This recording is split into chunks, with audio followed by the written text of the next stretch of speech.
నమస్కారం. మే 13వ తేదీ జరగబోయే ఎన్నికలకి ప్రచార భాగంగా ఈరోజు మీ ఊరికి రావటం జరిగింది. అందరు ముందుకు వస్తే కనిపిస్తారు. జగనన్న ప్రభుత్వంలో సుఖంగా ఉన్నారా లేదా? అన్ని సంక్షేమ పథకాలు మీ ఇంటికే వస్తున్నాయా లేదా? మీ పిల్లలకి చక్కటి చదువు అందిస్తున్నామా లేదా? కరెక్ట్ గా వైద్యం అంతా వస్తుందా? మెడికల్ టెస్టులు చేయటము, ఊర్లలో డాక్టర్లు వస్తున్నారు, అన్ని చేస్తున్నారు. ఇలాంటి ప్రభుత్వం ఇంతకు ముందు ఎప్పుడూ లేదు. జగనన్న వచ్చాకే ప్రతి పేద కుటుంబం సంతోషంగా ఉంది. ప్రతి పేద కుటుంబానికి అమ్మఒడి, ఆసరా, చేయూత, పిల్లలకి విద్యా కానుక, విద్యా దీవెన, వసతి దీవెన, ఫీజు రియంబర్స్మెంట్ అన్ని మీ ఇంటికే వస్తున్నాయి. బియ్యం మీ ఇంటికే వస్తున్నాయి, పెన్షన్ మీ ఇంటికే వస్తుంది, మినిస్టర్ మీ ఇంటికే వస్తున్నారు, వాలంటీర్లు మీ ఇంటికే వస్తున్నారు. ఇది జగనన్న ప్రభుత్వం. ప్రజల వద్దకే పరిపాలన తీసుకొచ్చి వారి సమస్యలు ఏంటో తెలుసుకొని అవి అక్కడే పరిష్కరించే విధంగా ఈరోజు అన్న సచివాలయ వాలంటీర్ వ్యవస్థను తీసుకొచ్చారు. ఏ రాష్ట్రంలో ఇలా లేదు. మన చుట్టుపక్కల రాష్ట్రాల్లో, తెలంగాణలో, తమిళనాడులో, కర్ణాటకలో ఆసరా లేదు, చేయూత లేదు, అమ్మఒడి లేదు. పెన్షన్ కూడా 1000 రూపాయలు, అది కూడా ఆఫీసుకు వెళ్ళి ఆఫీసుల చుట్టూ తిరిగి తీసుకోవాలి.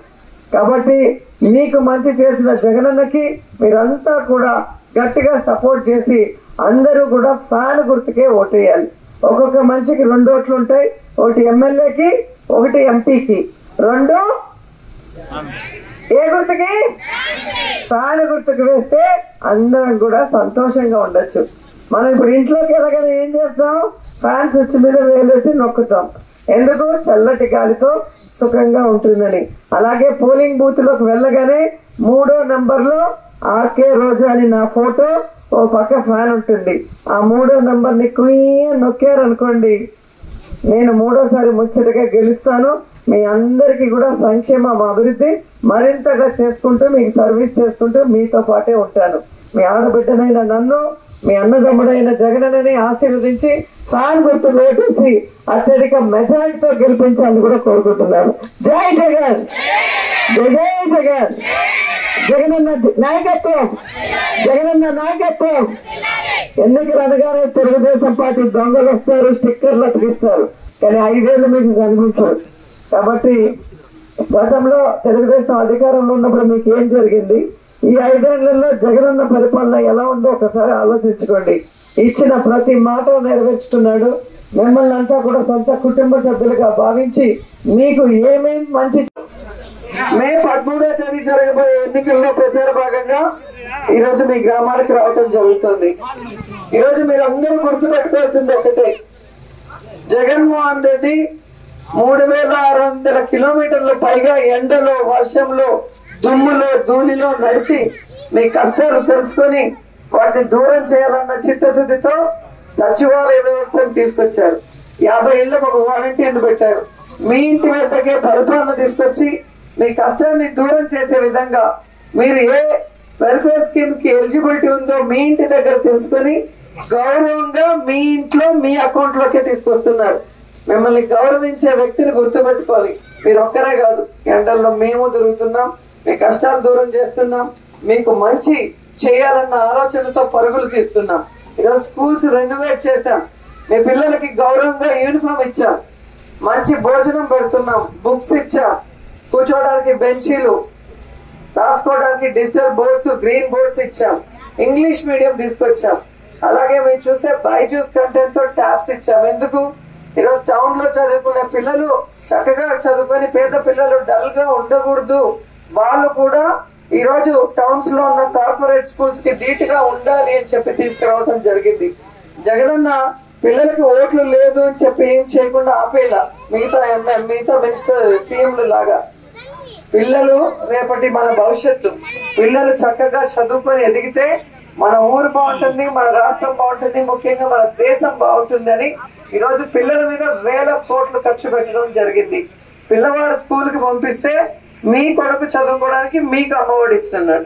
ఎందుకంటే మీరు పిల్లవాడిని పనికి పంపించకుండా చదువుకు పంపిస్తే వాడు చక్కగా చదువుకొని రేపు మంచి ఉద్యోగం చేస్తే మీ కుటుంబాలు కూడా ఆర్థికంగా ఎదుగుతాయని. అలాగే మహిళలకి ఇంట్లో గౌరవం ఇవ్వాలి, మహిళల్ని కూడా ఒక మనిషిగా చూడాలనే మీ భర్తలో మీ కొడుకులో మిమ్మల్ని తక్కువ చేయకూడదని ఇంటి పట్టాలు ఇచ్చినా మీ పేరు మీదే, సంక్షేమ పథకాలు ఇచ్చినా మీ పేరు మీదే ఇవ్వటం అనేది మీరు గమనించాలి. ఈరోజు అన్ని రకాలుగా రాజకీయంగా కానీ, ఆర్థికంగా కానీ, సామాజికంగా మహిళలకి చాలా గొప్ప స్థాయిలో పెట్టారు జగనన్న. ఆ విషయాన్ని మనం అందరం కూడా గుర్తుపెట్టుకొని ఎన్నికలప్పుడు వచ్చే తెలుగుదేశం పార్టీ దొంగల మాటలు విని వాళ్ళు ఇచ్చేది తీసుకొని అటు ఇటు ఆడటం వల్ల మీరు నష్టపోతారు. ఆ విషయాన్ని గుర్తించండి. ఈరోజు మీరు చూస్తే 2 నెలల్లో 58 నెలలు మనం ఇంటింటికి ఇచ్చిన సంక్షేమాన్ని 2 నెలల్లో ఎలక్షన్ కమిషన్ కి లెటర్ పెట్టి మిమ్మల్ని ఎట్లా ఎండల్లో తిప్పుతున్నారో పెన్షన్ కోసం చూస్తున్నారు కదా. 2 నెలలకి ఈ పరిస్థితి అయితే రేపు తెలుగుదేశం పార్టీకి ఓటేస్తే ఏమీ ఉండవు. గతంలో ఎప్పుడైనా ఇచ్చినాడా? అమ్మఒడి ఇచ్చినాడా చంద్రబాబు నాయుడు? ఆసరా ఇచ్చాడా? ఇళ్ల పట్టాలు ఇచ్చినాడా? స్కూల్స్ రెనోవేట్ చేశాడా? మీ ఇంటికి డాక్టర్లు వచ్చి టెస్టింగ్లు చేశారా? కొణిదెల పవన్ కళ్యాణ్ అమ్మ కడుపున ఆఖరివాడిగా పుట్టిన అందరికీ మంచి చేయాలి, మేలు జరగాలి అనే విషయంలో ముందువాడుగా ఉంటాడు. తన గురించి కంటే జనం గురించి ఎక్కువగా ఆలోచించే మనస్తత్వం నా తమ్ముడు కళ్యాణ్ బాబుది. ఎవరైనా అధికారంలోకి వచ్చాక ప్రజలకు ఏదైనా చేయాలనుకుంటారు. కానీ కళ్యాణ్ తన సొంత సంపాదనని కౌలు రైతులు కన్నీళ్లు తుడిచేందుకు ఖర్చు పెట్టడం, సరిహద్దు దగ్గర ప్రాణాలొడ్డి పోరాడే జవాన్ కోసం పెద్ద మొత్తం అందివ్వటం, అలాగే మత్స్యకారులు ఇంకా ఎందరికో తాను చేసిన సహాయం చూస్తుంటే ఇలాంటి నాయకుడు కదా జనానికి కావాల్సింది అనిపిస్తుంది. ఒక రకంగా చెప్పాలంటే సినిమాలోకి తను బలవంతంగా వచ్చాడు, రాజకీయాల్లో మాత్రం ఇష్టంతోనే వచ్చాడు. ఏ తల్లికైనా తన కొడుకు కష్టపడుతుంటే గుండె తరుక్కుపోతుంది. అలాగే ఏ అన్నకైనా తన తమ్ముడు అనవసరంగా మాటలు పడుతుంటే బాధ వేస్తుంది. అలా బాధపడుతున్న నా తల్లికి ఈ అన్నయ్యగా ఒక మాట చెప్పాను. నీ కొడుకు ఎంతోమంది తల్లుల కోసం, వాళ్ళ బిడ్డల భవిష్యత్తు కోసం చేసే యుద్ధం అమ్మా ఇది. మన బాధ కంటే అది ఎంతో గొప్పది అన్నాను. అన్యాయాన్ని ఎదిరించకుండా మౌనంగా ఉండే మంచివాళ్ళ వల్లనే ప్రజాస్వామ్యం మరింత నష్టం అని నమ్మి జనం కోసం జన సైనికుడయ్యాడు. తాను బలంగా నమ్మిన సిద్ధాంతం కోసం తన జీవితం రాజకీయాల్లోకి అంకితం చేసిన శక్తిశాలి పవన్ కళ్యాణ్. ప్రజల కోసం, రాష్ట్ర భవిష్యత్తు కోసం ఆ శక్తిని వినియోగించాలి అంటే చట్టసభలో అతని గొంతు మనం వినాలి. జనమే జయను నమ్మే జనసేనాని ఏమి చేయగలడో చూడాలంటే మీరు పిఠాపురం ప్రజలు కళ్యాణ్ని గెలిపించాలి. మీకు సేవకుడుగా, సైనికుడుగా అండగా నిలబడతాడు. మీకోసం ఏమైనా సరే కలబడతాడు. మీ కళ నిజం చేస్తాడు. పిఠాపురం వాస్తవ్యులకు మీ చిరంజీవి విన్నపం. గాజు గ్లాసు గుర్తుకి మీ ఓటు వేసి పవన్ కళ్యాణ్ని గెలిపించండి. జై హింద్. కొణిదెల పవన్ కళ్యాణ్ అమ్మ కడుపున ఆఖరివాడిగా పుట్టిన అందరికీ మంచి చేయాలి, మేలు జరగాలి అనే విషయంలో ముందువాడుగా ఉంటాడు. తన గురించి కంటే జనం గురించి ఎక్కువగా ఆలోచించే మనస్తత్వం నా తమ్ముడు కళ్యాణ్ బాబుది. ఎవరైనా అధికారంలోకి వచ్చాక ప్రజలకు ఏదైనా చేయాలనుకుంటారు. కానీ కళ్యాణ్ తన సొంత సంపాదనని కౌలు రైతులు కన్నీళ్లు తుడిచేందుకు ఖర్చు పెట్టడం, సరిహద్దు దగ్గర ప్రాణాలొడ్డి పోరాడే జవాన్ కోసం పెద్ద మొత్తం అందివ్వటం, అలాగే మత్స్యకారులు ఇంకా ఎందరికో తాను చేసిన సహాయం చూస్తుంటే ఇలాంటి నాయకుడు కదా జనానికి కావాల్సింది అనిపిస్తుంది. ఒక రకంగా చెప్పాలంటే సినిమాలోకి తను బలవంతంగా వచ్చాడు, రాజకీయాల్లో మాత్రం ఇష్టంతోనే వచ్చాడు. ఏ తల్లికైనా తన కొడుకు కష్టపడుతుంటే గుండె తరుక్కుపోతుంది. అలాగే ఏ అన్నకైనా తన తమ్ముడు అనవసరంగా మాటలు పడుతుంటే బాధ వేస్తుంది. అలా బాధపడుతున్న నా తల్లికి ఈ అన్నయ్యగా ఒక మాట చెప్పాను. నీ కొడుకు ఎంతోమంది తల్లుల కోసం, వాళ్ళ బిడ్డల భవిష్యత్తు కోసం చేసే యుద్ధం అమ్మా ఇది. మన బాధ కంటే అది ఎంతో గొప్పది అన్నాను.